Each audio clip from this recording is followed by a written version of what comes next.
செடியை பொறுத்தவரையும் இந்த நவம்பர் டிசம்பர் சீசனில் செடி வந்து அட்டகாசமாக வரும். நீங்கள் எதுவுமே பண்ணலனாலும் சரி, செடி சூப்பராகவே வந்து அந்த குளிர் ஏற்றுக்கிட்டு செடி நல்லா அழகாக வரும். அண்ட் இது வந்து பார்த்திங்கன்னா வியட்நாம் சாத்துக்குடி. ஸோ இவங்களையும் வந்து நம்ம மாடி தோட்டத்தில் தான் வச்சுருக்கோம். இவங்க வந்து நம்மளோட புது ஃபேமிலியோட வரவு.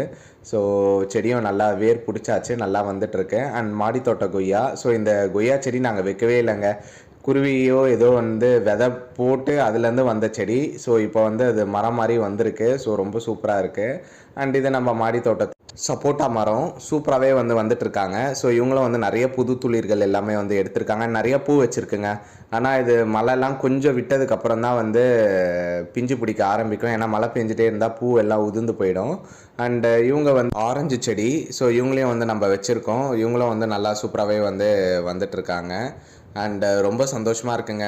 மாடி தோட்டம் பார்க்கும்போது ரொம்ப பசுமையாக இருக்காங்க. அண்டு லெமன் செடியும் வந்து